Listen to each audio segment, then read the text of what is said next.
I'm Mike Rowe, and we're back with another episode of Dirty Jobs.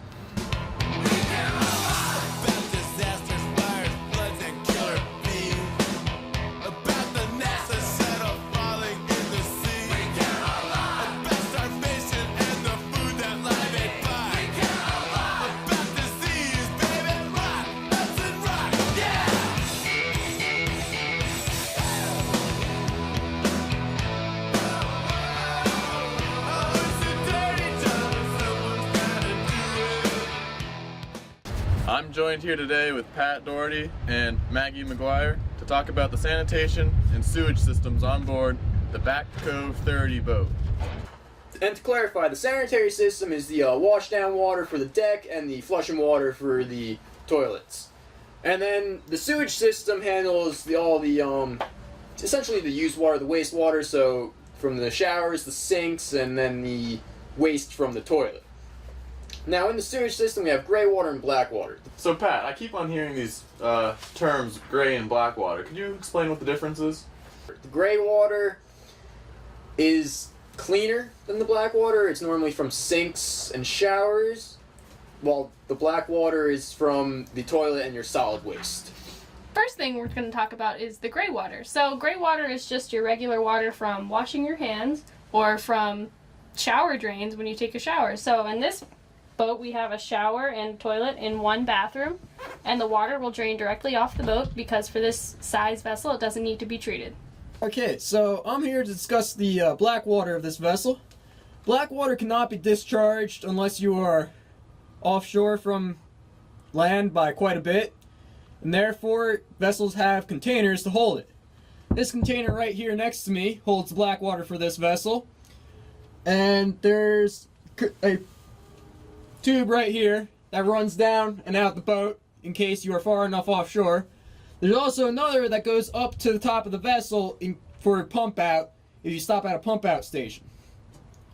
This is the same as for large vessels, but large vessels will frequently have treatments for the black water in order to treat it so you could reduce how much is in it and reduce it to only the solid waste so they don't have to carry around as much weight. For a small vessel like this, that is not as much of a concern though. So now that we've talked about the sewage systems on a Back Cove 30, do you guys want to talk about the sewage systems on a larger vessel? Yeah, sure. So on larger vessels, usually there's a treatment plant on board, and there's a lot of regulations that go along with the treatment plant. So this is usually approved by some administration that regulates the vessel and monitors what it does with its black water. So usually there should be no visible floating discharge or discoloration surrounding the water that's being discharged from the vessel. And also you must be at least 4 nautical miles off land for some regulations and even further for others. And usually the untreated portions of the black water are kept in the holding tanks while they're on sea, and the discharge rate also is approved by the administration once they are far enough. And then for the gray water, there's normally the requirement that the ship is proceeding en route.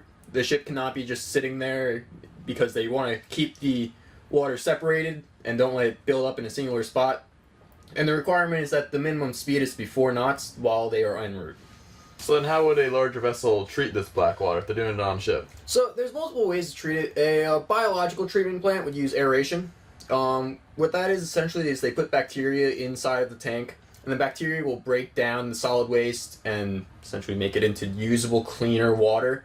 So not necessarily clean water to drink, but clean water that will get you to the point that you're allowed to discharge it overboard while you're en route and away from shore. Another method is to chlorinate it, much like you would with your pool, to kill anything that's inside of it. And then there's also UV treatments, which are similar to chlorination. It kills any bacteria or anything that's inside of the water as it passes through it. And then these, though, you still need to collect the solid waste into a holding tank because the solid waste will not break down from these treatments, but it will allow you to discharge the liquid waste, such as urine. So you mentioned solid waste on board ships. What kinds of solid wastes and what are the regulations and where they can be dumped? Well, there's quite a few different ones on ship. The most common ones we have are garbage and food waste, but there's also plastics. So for main garbage, it's prohibited. In addition to plastics, those are prohibited from being discharged overboard. As far as food waste, since that is more biological matter, it can be discharged at least 12 nautical miles away from the nearest land. It's a dirty job, but somebody's got to do it.